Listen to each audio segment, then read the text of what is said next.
what I want to do today is just to kind of walk through the my paper in a presentation form, and I would love to hear what you guys think um, of the paper.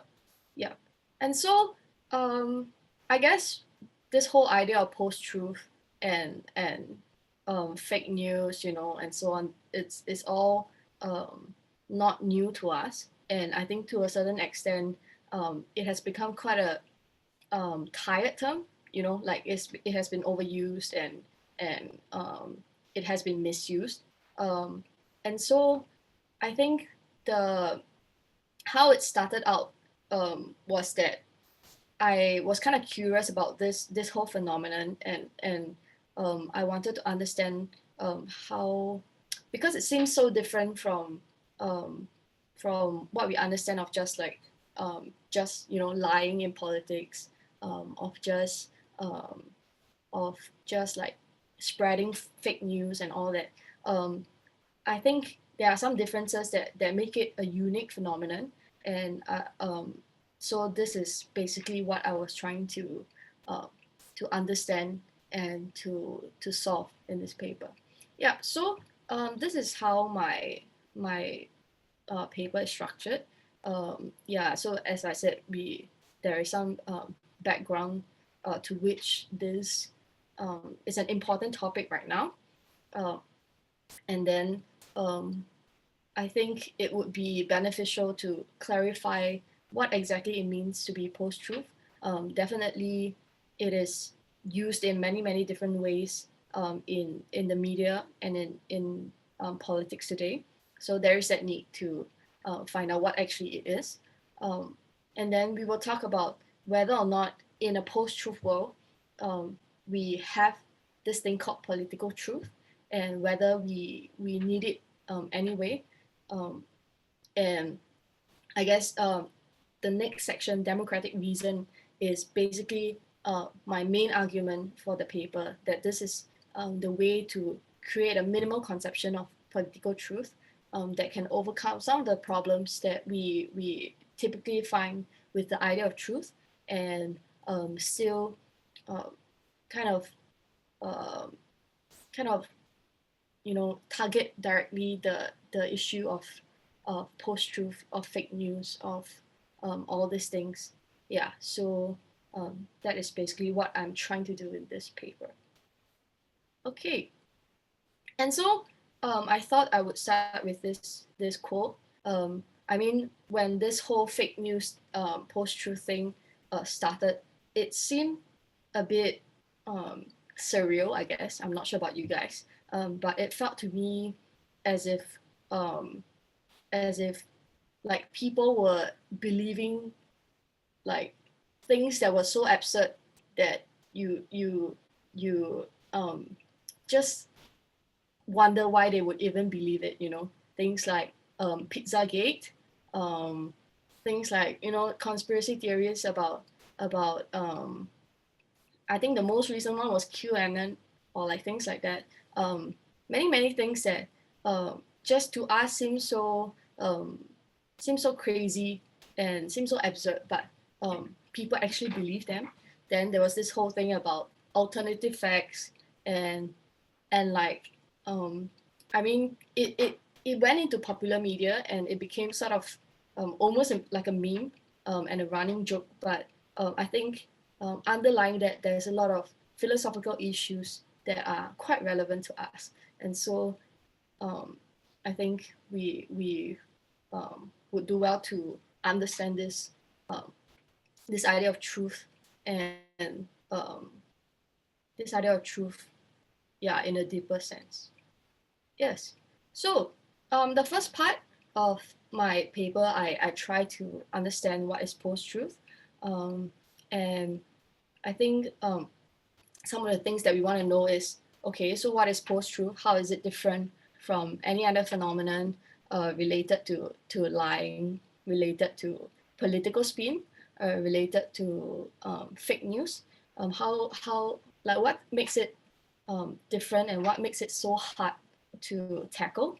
And then we would look at who is to blame for this phenomenon. I guess because if we know what is the cause of it, then we would be better positioned to try to solve the problem. And then what is all the fuss about? So is it really that big of a deal, or has it been blown out of proportions by media and so on?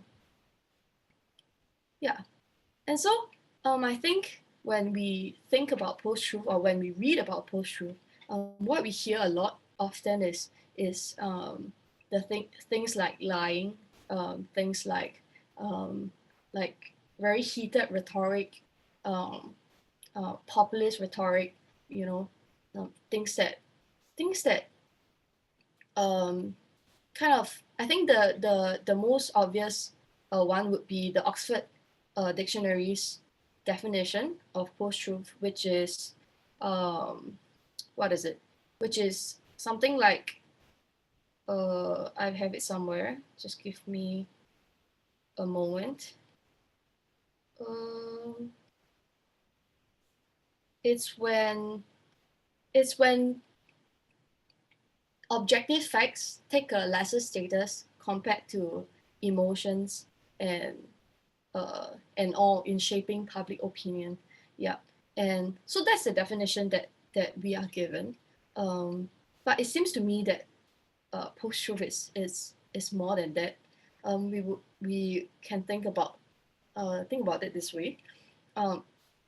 If it is just that objective facts are less influential compared to emotions or personal belief, why does it seem like there is almost no way to change one's mind? Even if I feel very strongly about this, I guess facts would still have some sort of role in how I make my decisions, in whether or not I change my mind. So why does it seem almost as if like once I believe in this one thing, then there is no way to overturn that.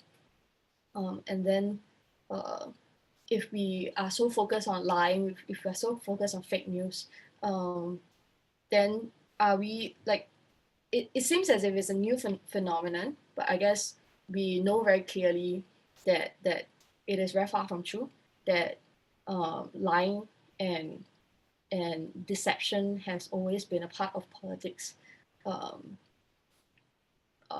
you know, from Machiavelli all the way to Watergate and so on.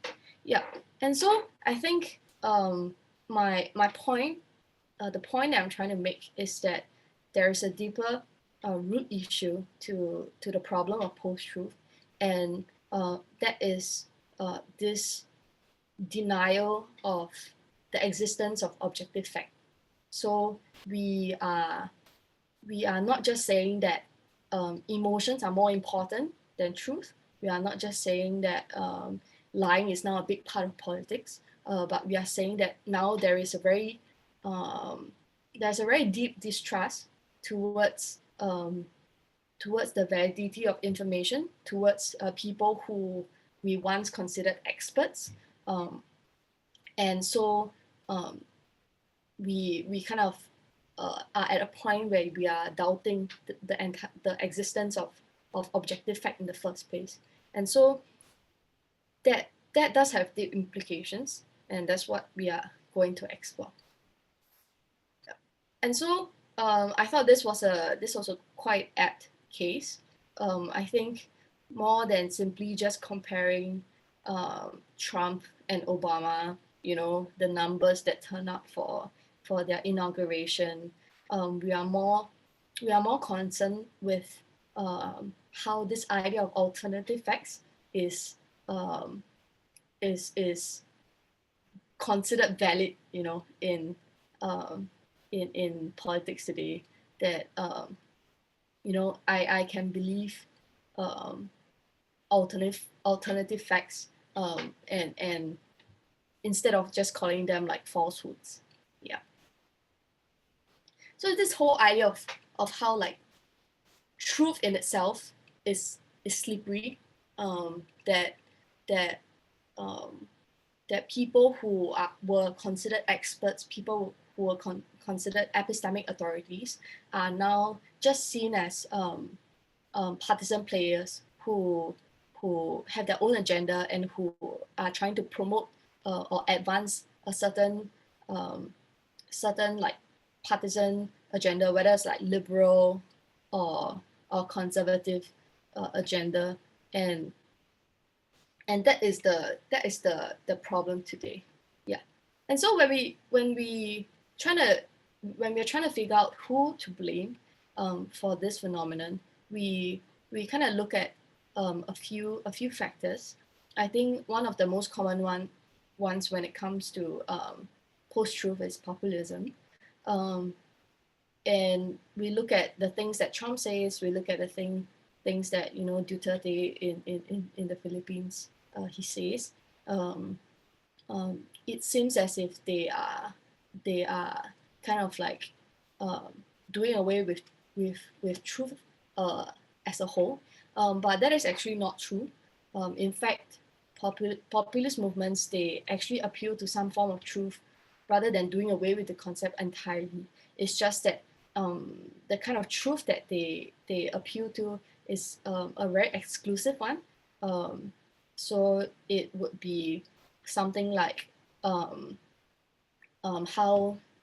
Trump might claim to represent the silent majority, and a particular group that has moral and cultural supremacy.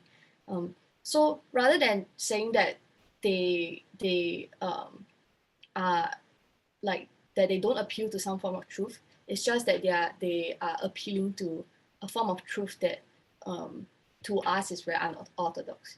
Yeah. And then we have partisan media and postmodernism. The thing about partisan media is that obviously they create echo chambers, and that is another thing that we really like to discuss. I think these are the few like buzzwords that we often see in media, but I think the deeper question is that people are so much more susceptible to these conspiracies and to these fake news. Why is it so? And I think if we look closer, we would see that there is something about our environment today, our epistemic environment, that makes it such that these things, although they would seem quite absurd to us, it actually is quite believable to some people.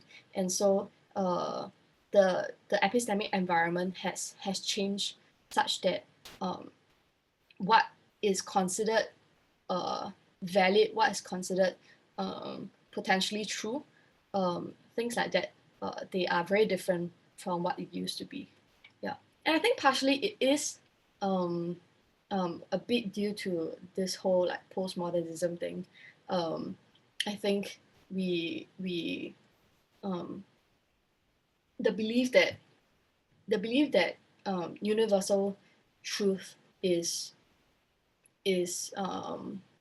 not real, or the claim that this universal truth is oppressive and is tyrannical. We think about Foucault and his regimes of truth. This idea has led to quite a widespread belief that we shouldn't talk about truth at all. We shouldn't appeal to some kind of universal truth because it doesn't exist, or it is oppressive. That has contributed to this general suspicion towards whether or not objective fact exists. We are all just kind of afraid that whatever is purported as truth is actually strategies in which those in power try to dominate, oppress us, and to continue to maintain that system of oppression. I don't think that does play a contributing factor. Um, but I think, yeah, as I said, I think the most basic uh, um, problem and the root issue lies in that there is this struggle for epistemic authority. You know, we see every single person um, as partisan players. Uh, there's no such thing as impartial or consensual facts, and there is no such thing as experts, but everyone is simply saying whatever fits their agenda, and that concern and that struggle has led to this environment that is very susceptible to post truth. Yeah, yeah, and so the implications for us would be that what we the measures that we have right now are insufficient. I think in the post 2016 um, political discourse, I think a lot of the focus was on fact checking.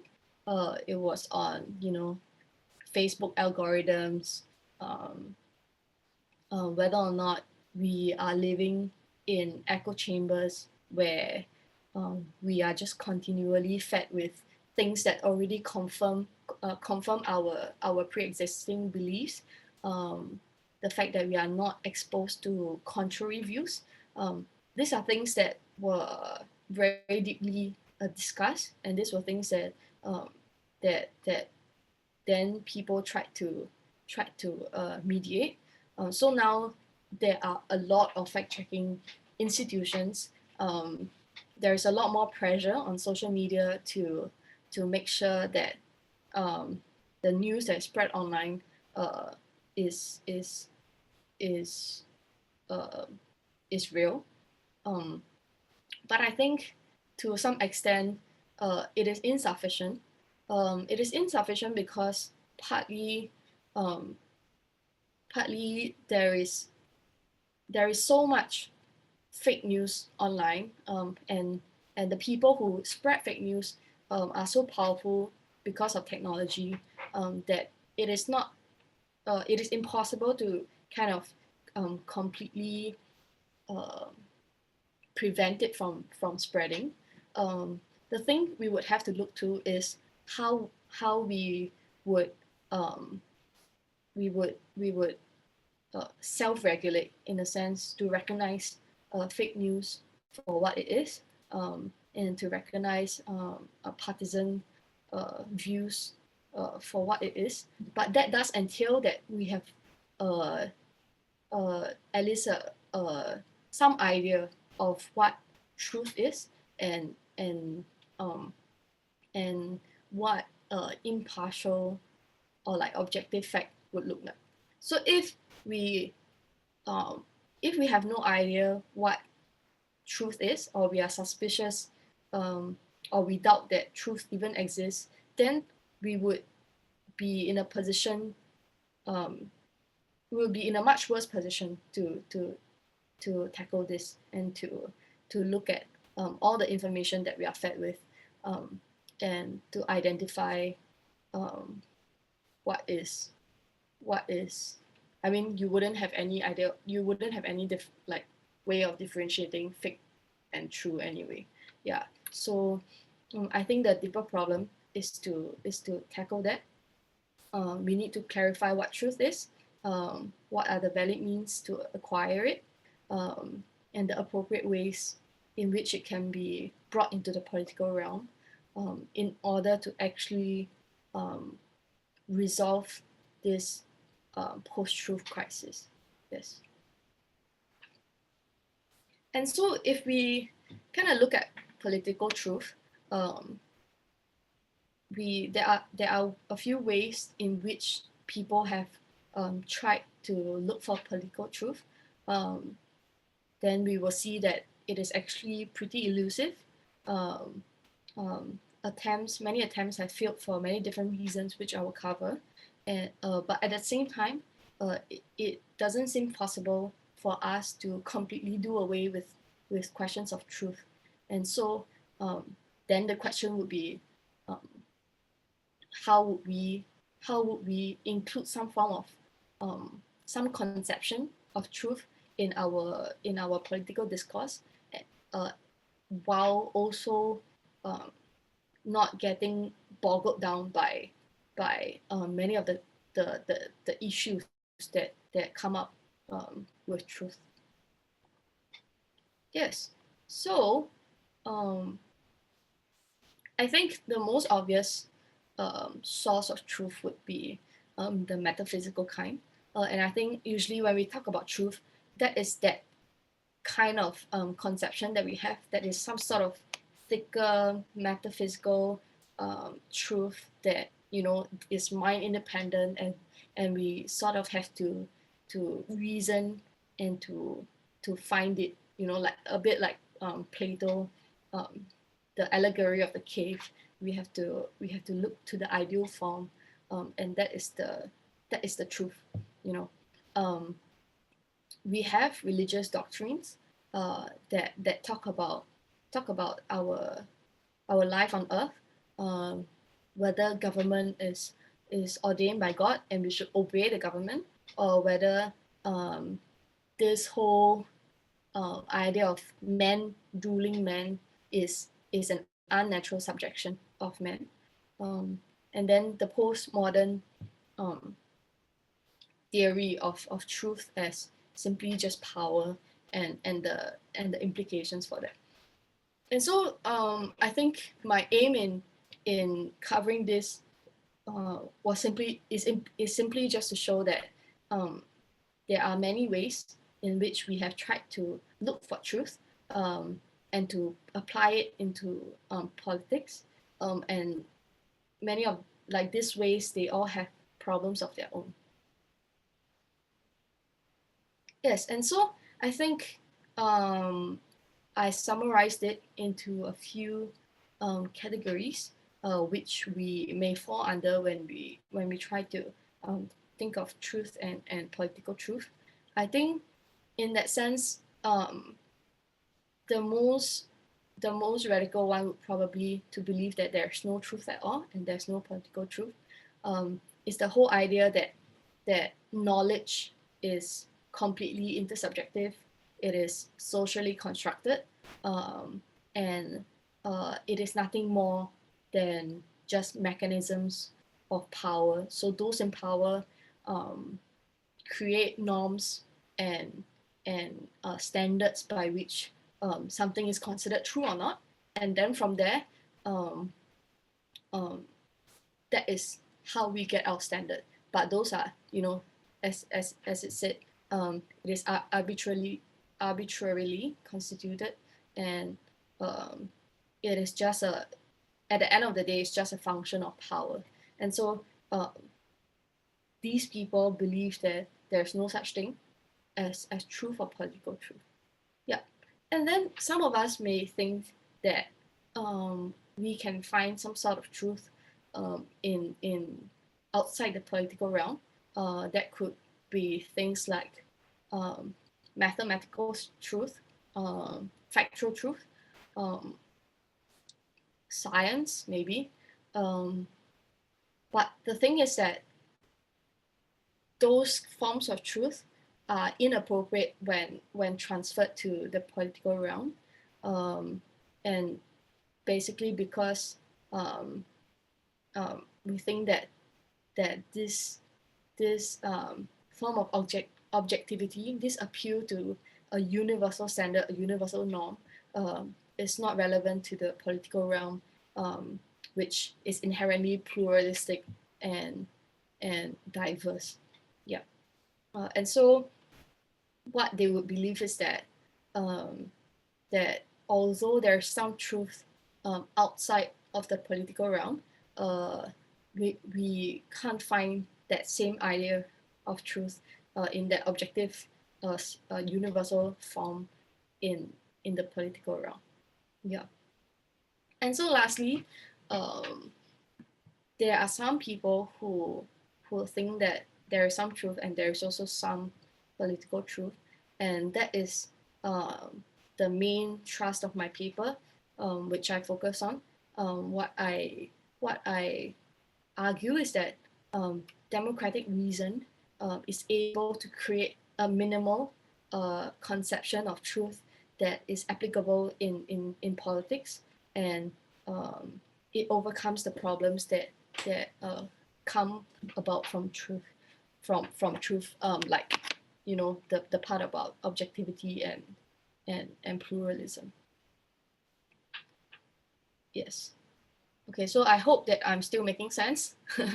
Yeah. And so I think as we look at truth and we go along the paper, one of the questions that will pop up the most would probably be, why do we even need truth in the first place? Why not just completely do away with it? What's wrong with relativism? What's wrong with just appealing to majority opinion or things like that? But I think if we if we if we explore our own thoughts and our own intuitions um, about political decisions that are made, or even as simple as hearing the prime minister say something about the most recent COVID-19 policies, we do kind of have some idea of of um, of how to evaluate these policies. There's something like a better or a worse answer when it comes to these questions, and it's not just better or worse in terms of our own feelings, but it is according to a procedure independent standard. So um, that means that it is not just something that is correct because of the procedure. So um, um, meaning that, so for example, some people who support democracies think that democracies are legitimate simply because of its its um, its fair procedure. So 50% plus 1% uh, constitutes the majority, and that is the part that makes whatever decisions come out of it um, justify. So as long as we go along with a fair procedure, um, then whatever decision that it produces, that is the justified answer. But I think, even independent of that, we do think that there are better or worse answers. We might think that, for example, Brexit, even though there was a majority, at least in the number of votes, we would think that it might not have been the best decision. That that um, that uh, that there are ways that we engage in political judgment that inherently demonstrates that we have some idea of like what is right and wrong, what is better or worse. Yeah, and that would seem uh, as if we need some claim to truth to be able to do that. Because if everything is subjective, if everything is relative, then we would have no basis for which we can we can we can judge something to be better or worse. Yeah, and so we see that um, even the most basic political arrangements, they also depend on some truth claims. So, for example, we might think that a democracy rests on the assumptions that each individual person has the capacity for political judgment. That every single person, they are given a vote because they have the right and they also have the capacity to make the best decision for themselves. And um, we would know that this is actually not something that was always taken for granted. For example, women were not considered to have the like enough rational capacity to vote. I think, you know, for a very long time, people thought that slaves and women should not be allowed to vote because they don't have this capacity for political judgment. And so these are truth claims that actually undergird our political institutions, that even though we take for granted today, are actually truth claims that need to be defended.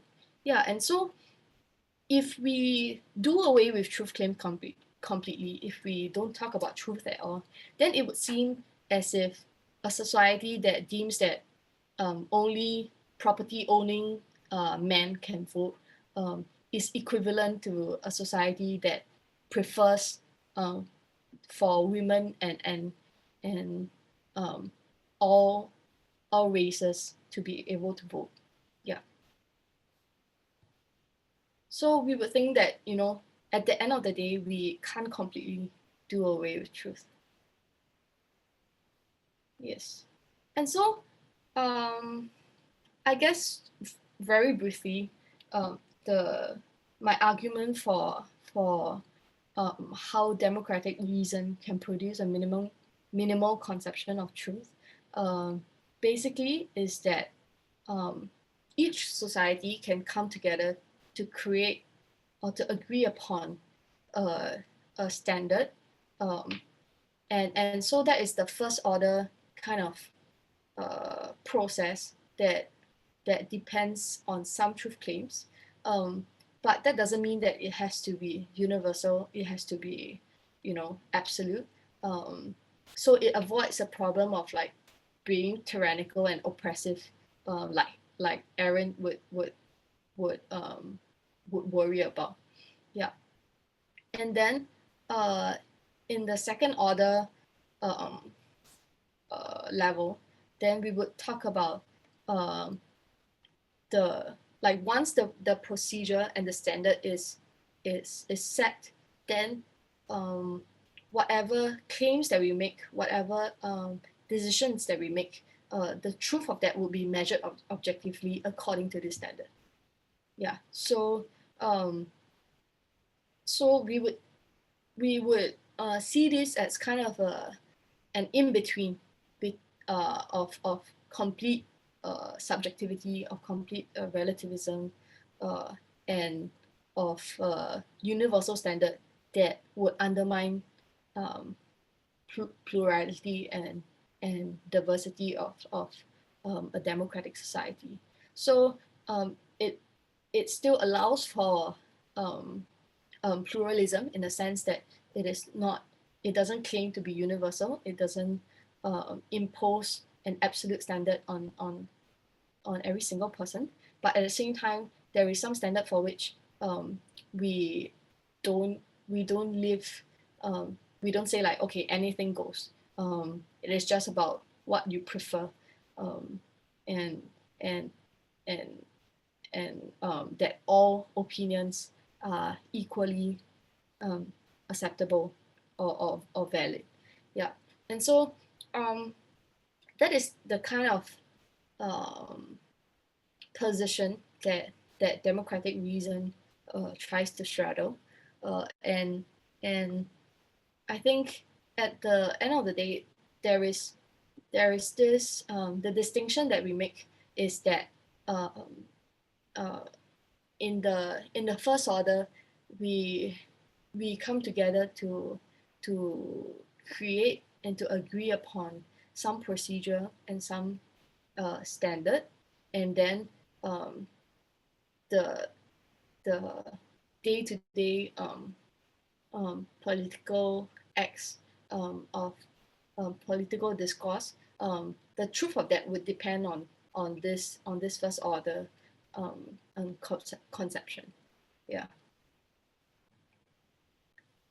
And so if we see post-truth as this manifestation of a crisis for truth, right? This idea that objective fact is completely doubted, that we wonder whether it exists in the first place. Um, we see all these things that are happening now as the exploitation and manipulation of the truth crisis.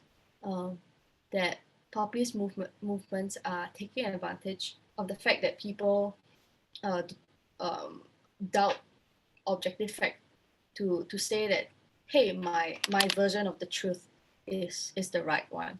Um, Fake news becomes much more um, difficult to differentiate, because we we find it hard to know who exactly to trust, who exactly are the experts. Um, and so if we actually are able to come to form some minimal conception of truth, um, then that would do away with a lot of the, the difficulties and doubts um, associated with truth, and we would build an environment that is much more robust, in the sense that that we can continue to, like, we all has a certain idea of what truth is, and that we can work against those who try to um, argue against that. Yeah. And so that is the basic idea of my paper. um, I think as of right now, what I'm trying to figure out is how to lay out this argument for um, democratic reason, and kind of like how that would look like practically. And so I guess I would love to hear your comments, or your thoughts, and whatever you have to say, I guess. Yeah. So should I stop my share? I think you can keep the slides. Okay. Yeah. All right. Yes. Thank you, Esther, for sharing. Any question, any comments from anyone? I hope that you guys could follow. Um, I think the biggest concern for me as I look at my drafts and things like that is clarity. Yeah, I think that is something that I'm trying to work on. Thank you for your presentation. Can you hear me? Thank you. Yes. I'm really concerned, especially with your idea of democratic reason. How do you envisage the rule of the law, especially the rule of law, in combating political incorrectness, whatever the case is, or in trying to straighten up the post-truth war? What's the rule of the law?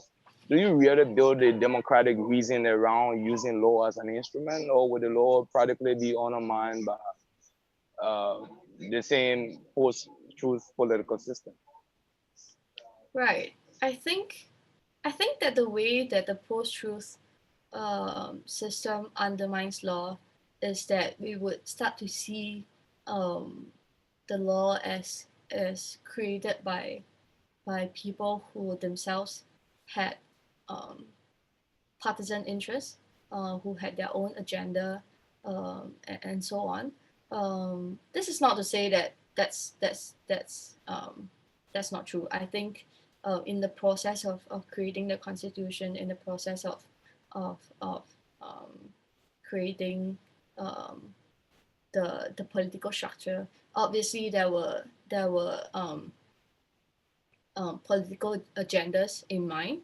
There were certain um, um, beliefs that that that kind of shaped the way that they that they built the the the political structure and the laws that went with it.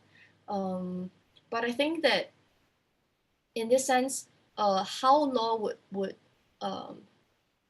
play into the structure of democratic reason would be the first order claim. So in that sense, as we come together and we create a minimal conception of truth, the law kind of establishes or articulates what that conception is. So we might think that we might all agree that pluralism is something to be respected. That the diversity of human experience, of our individual pursuits, individual liberty, those are things that we value. Then you would see that this would be things that would be written under the law, that will be articulated in some form through the law. And so I don't think that we would do away with it. How I see it would be that this would form the first order conception, and then from there we would be able to in our daily political discourse, in the decision making of the government, they would look to this law. Yeah. And what this democratic reason is trying to do is to help people to come to some sort of minimal agreement on what they value, and then to work towards that in their own ways. Yeah, and so the problem that it overcomes is that we no longer think that, for example, we might think that the law is just something that was created to favor conservatives, or the other side may think, oh, the law was created to the law is written in such a way that it favors the liberals. With that minimal conception, we would not have this doubt towards the law in that sense. Yeah. So I hope that makes sense.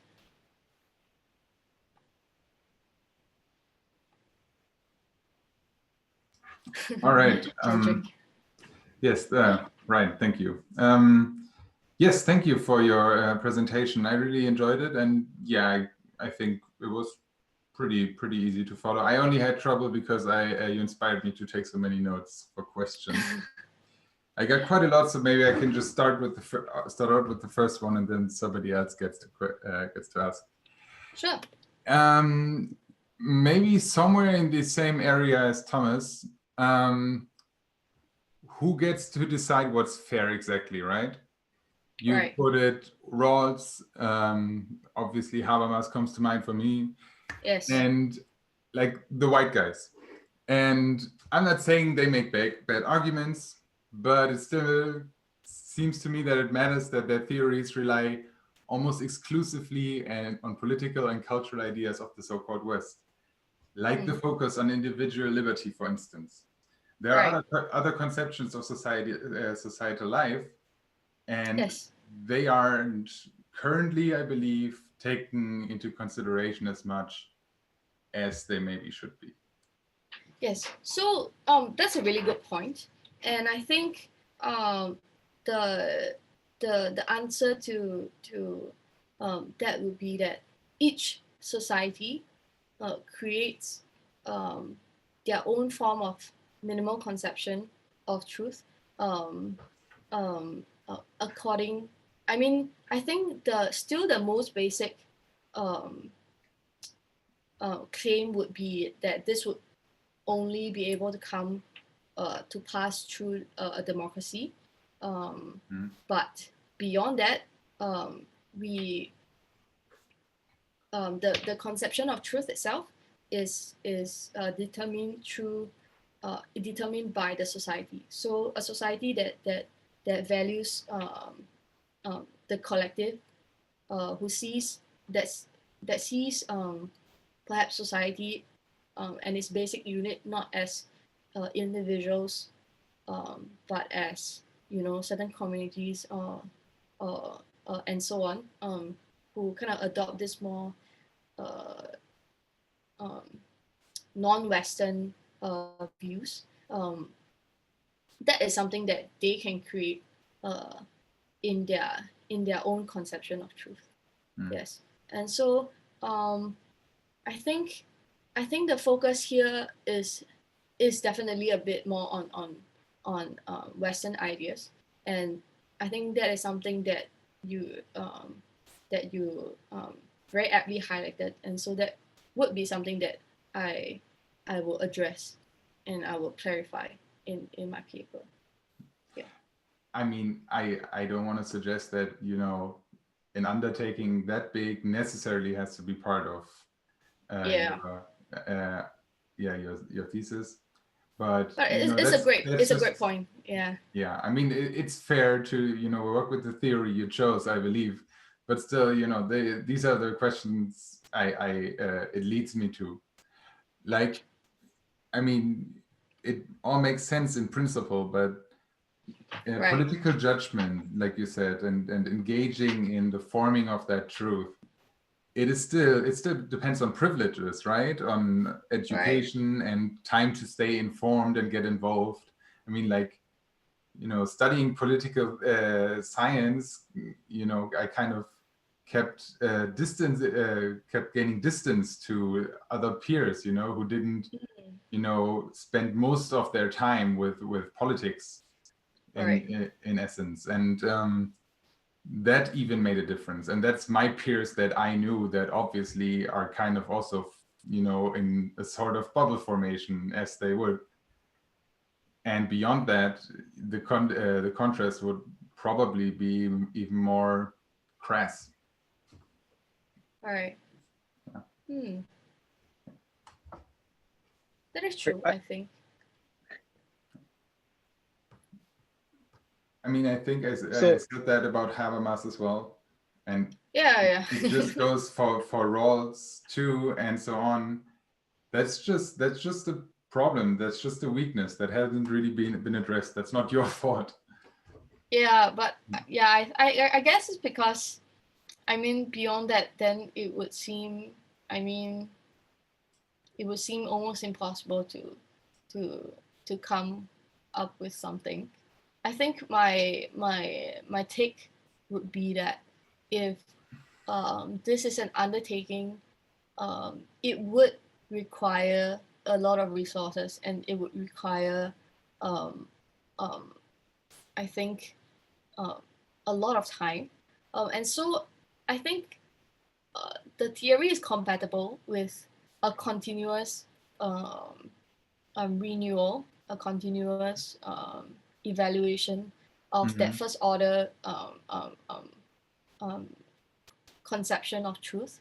I think it does come down to the mechanics of it, which I mean, as a theory student, it's it's pretty hard for me. But if there is that space for continual evaluation and change, then as different interests continue to be sounded out, and they continue to be voiced out, then that would be something that would help in the long run, I think. Yeah. Thanks. Thank you. I have another question. So I like the word you use. You use like minimum concept or agreement. So I like the word, but I want more clarifications on what you mean by minimum.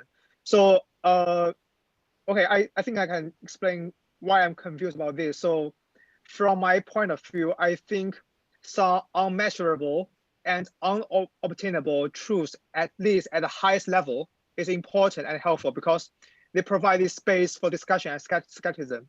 So for example, as you already mentioned, so if we only take procedural correctness as the highest truth, we can falsify whether we have reached the truth, and there will be no further discussion. Right. So only when we have further this kind of unmeasurable, unobtainable truth, such as justice, we can start these debates and conversations on democracy, for example, on whether we should take the Rawlsian or utilitarian welfare as our notion of justice. Mm-hmm. So yeah, so given that, so what do you mean by minimum level of truth? Yes. I think the idea about emphasizing minimal is because traditionally when we think about truth, and when we kind of try to insert truth into political discourse, we kind of have an idea of truth in that very metaphysical, very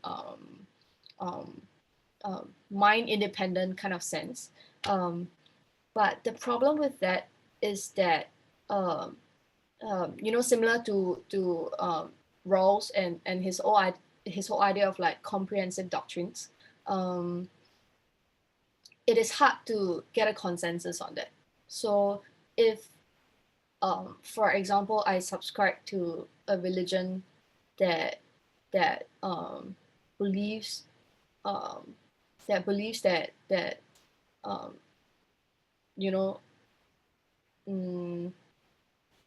life begins at the point of conception, and I try to impose this comprehensive doctrine, which includes this claim, into politics in itself, then that will be considered something that is oppressive to people who don't subscribe to this comprehensive doctrine. And so those are the parts that would kind of be included in a more extensive conception of truth. And so what the minimal conception would be more concerned with, and would try to establish, is the most basic agreement that you would find, and perhaps that is simply the idea that justice is the most important value of politics, or that like as in a democracy, then we would believe that each individual person has the right and the capacity to make their own political judgments, and how that would help with this whole idea of discourse is that if there is this agreement on this part, then anything within everyday political discourse must be aligned with that. So at least there is some objective standard by which we can evaluate the things that we do or say on a daily basis. And I don't think that this would immediately solve all the problems, because we can agree, that we can agree on the conception of a democratic society, but we might not agree on how best which decisions in our daily life best embodies that. But at least the fact that we have some appeal to an objective standard in daily political discourse and daily and decision making, that would help a lot in managing this worry about truth and whether or not there's objective truth. Yeah. And so I guess it helps on two levels. The first level would be the most practical form, that there is there is some sort of standard by which we can evaluate our political judgments. But on the more abstract level, then that will mean that we create an environment that is less prone or less susceptible to things like fake news and things like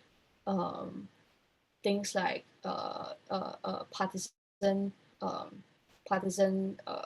what's that thing called, partisan media, simply because they can't exploit our doubt revolving around truth, right, to just say whatever they want.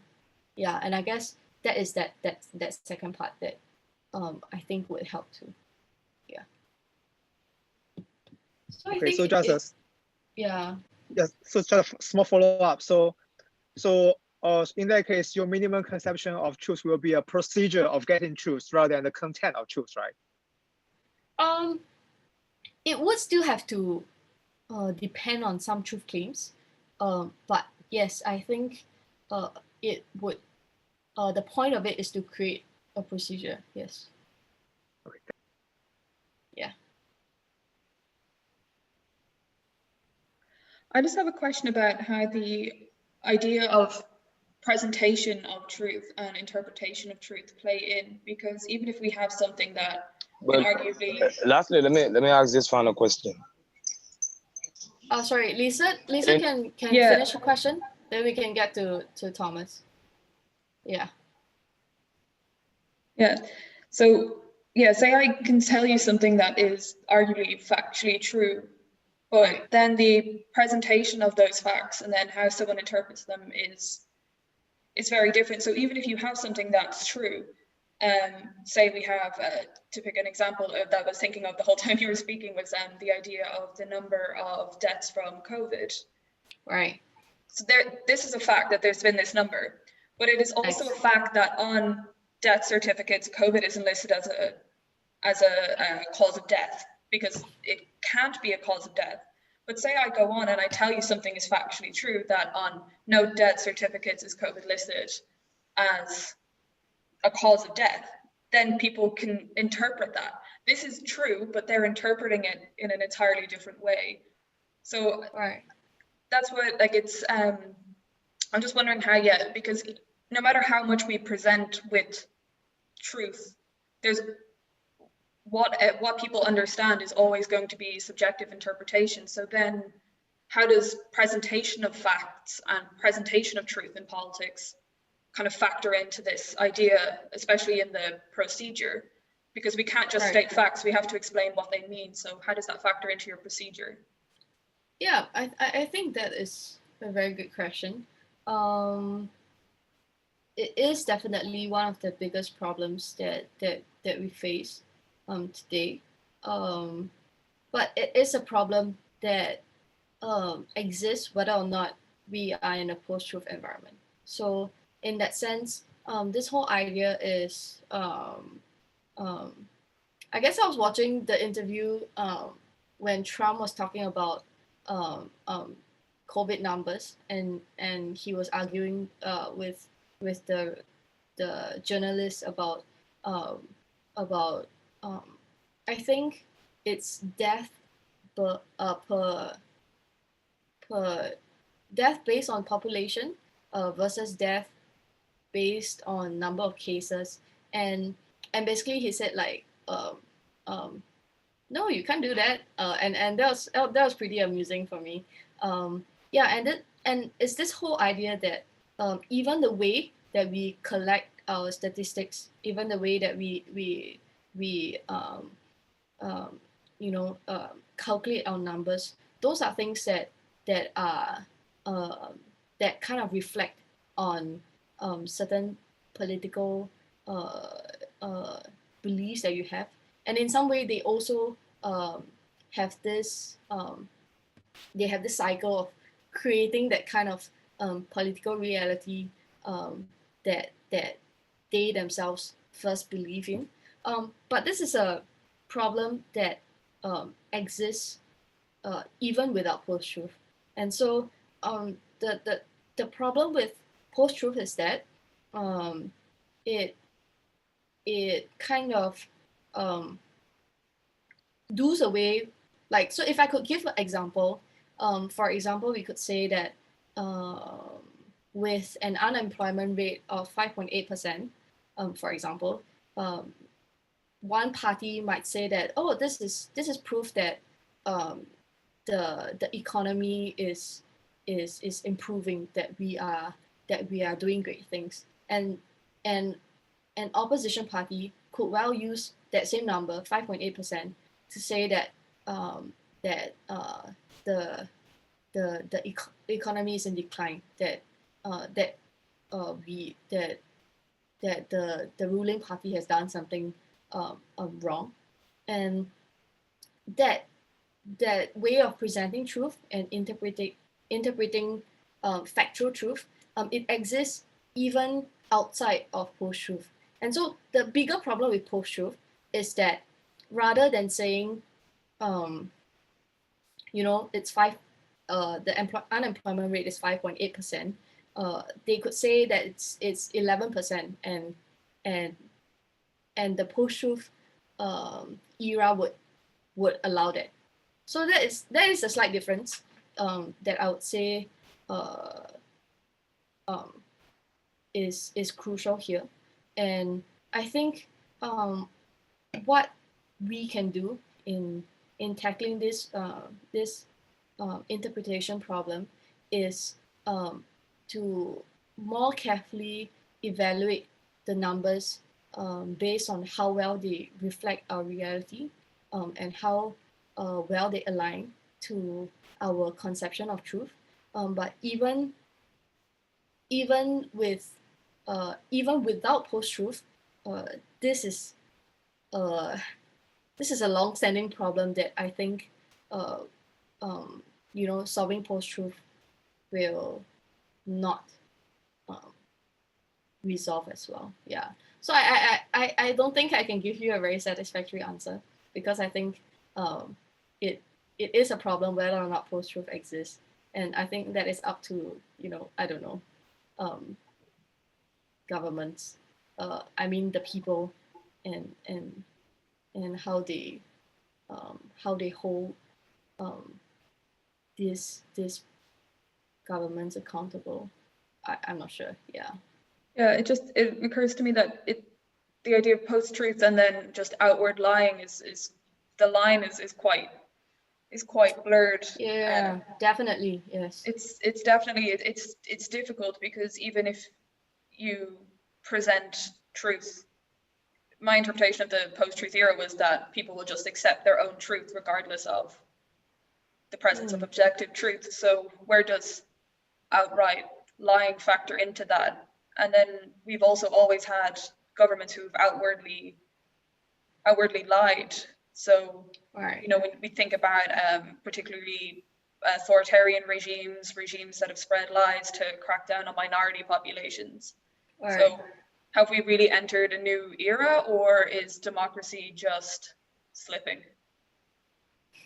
Good question, I think. I think my short answer for this would be that in a post-truth era, there's no such thing as lies in the first place. That because and so we wouldn't even be able to make a claim that something is a lie or something that is the truth. And I think that's the critical difference that distinguishes politics and its all this like deception and manipulation from the post-truth era. Yeah. So I think if you want to hang around and continue to discuss this, I would be happy to do so. I think Thomas had a question, and then Jendrik has his hand raised. Yeah. So if Thomas, you're around, you can continue to ask your question. Yeah, thank you. In today's world where power is seen both as a process in political discourses and even a larger political system, where power is seen both as a process and as an outcome, different forms of society trying to enact change with the use of power, using different mediums in order to represent their own views and to show forth their own views. With the conception, the minimal conception of truth, how do we use truth as an agency? Is it reconstructing the political order? Is it using whichever way possible? How can we really rebrand this minimal conception of truth within a power-filled political system where nearly everyone in political offices are all power-seeking? How do we look at the compatibility of power and truth? Are they related? Can they ever be related?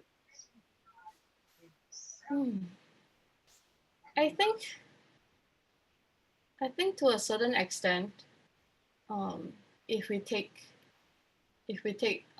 Foucault and his ideas about the power knowledge relation, we will see that it is practically impossible to separate power and truth. We'd see that the people in power will always attempt to create a certain system of a certain regime of truth that supports their interests, and they would continue to try to sustain this. I think that is possible. The only thing is that with democratic reason, it's not to say that power would not be implicated in this.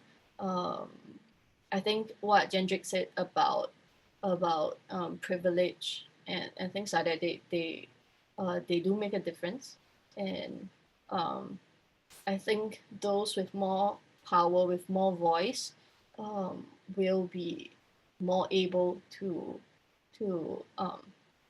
make their interests heard in creating this minimal conception. But at the very least, because it is something that can be continuously negotiated, and it is something that is open, that because we don't appeal to this like one universal standard, there is always space for open-ended debate. There is always space for change, and I think that does kind of mediate that effect of power to some extent. Yeah. So I hope that helps.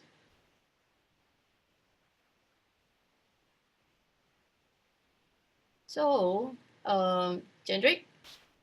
Yes. I'm somewhere in the same area. The post-truth age, so to speak, is, amongst other things related to conspiracy theories, which has been there before now. There's just been a surge in their influence, right? And it kind of goes the same, I believe, for officials lying, Nixon, for instance. That's happened before, but we're just, witnessing a kind of extreme time with that. Partisan media. A lecturer told me once that newspapers used to originate almost exclusively from parties, I believe around the end of the 19th century. The modern neutral news media are really a relatively new phenomenon, or like the idea of a relatively neutral news media. And the same also goes for universal education, wherein the content is relatively streamlined by the state. So a lot of what makes up a universal, relatively universal conception of truth and of truths depends on these factors as well, right? So a search in official dishonesty, conspiracy theories, media partisanship, and the like may cause a cynical strain in bourgeois ideology that adopts elements of current philosophical theories like Foucault. And so the causation may be the other way around, which is a possibility that, I don't know, maybe you would want to include, just like talk of it once, but I don't think you'd have to make like a big deal of it. maybe that's just like bonus points, I don't know. Yeah, and Yeah. the whole thing, you know, in the question of, you know, materialism versus ideological causation of political truth, political practice, the whole thing may be economically fueled. Monopolization and profit orientation of private news media may have caused the whole thing initially, with political actors then reacting to it, and think tanks and the like. Right. But I'm not saying it's that way. I'm just saying it could be. Yeah. No, right. I'm not saying it's the truth. Haha. I think definitely, and I think we as political theories students, we are much more cynical. Yeah. I do think that this is a bit beyond the scope of an undergraduate thesis. Yeah. So I would think that I mean I'm really interested in this area, and this is something that I would want to continue thinking about. Yeah, but I think the most basic thing that I would be trying to answer, I mean, to when you were talking about how, you know, lying has always been a part of politics. Conspiracy theories have always been a part of politics. My question would be, and I think you rightly pointed out that that right now it seems that there is a surge. So it's not a completely new phenomenon, but there is a surge. And what I am trying to figure out, and what I try to argue, is that it is this confusion about objective truth, or like truth in general, that has led to this surge. And so in the solution, then my democratic reason and this minimal conception of truth works towards creating an epistemic environment that is less susceptible to this. But because these things have always existed, and so I think it would not be very possible for the solution to completely do away with it. Yeah, so what we would maybe do is to bring it back to manageable levels, you know?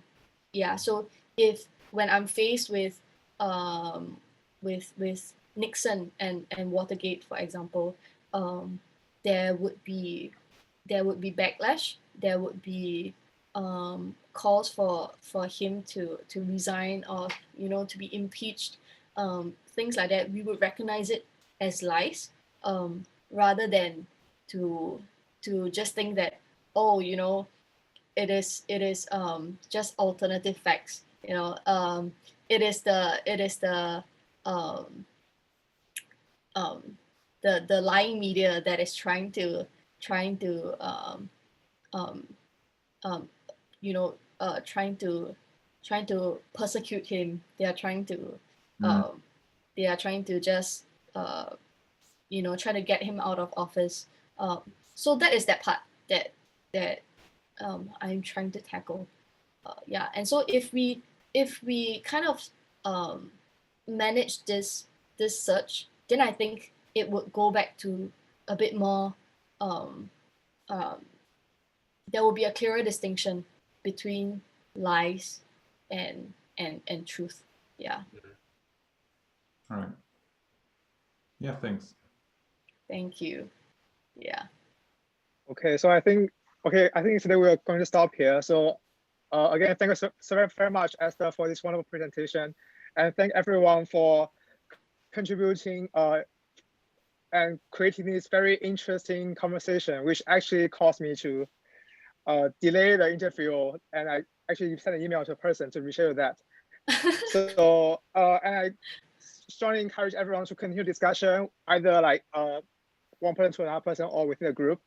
And of course, we have a lot of problems in the post-truth era.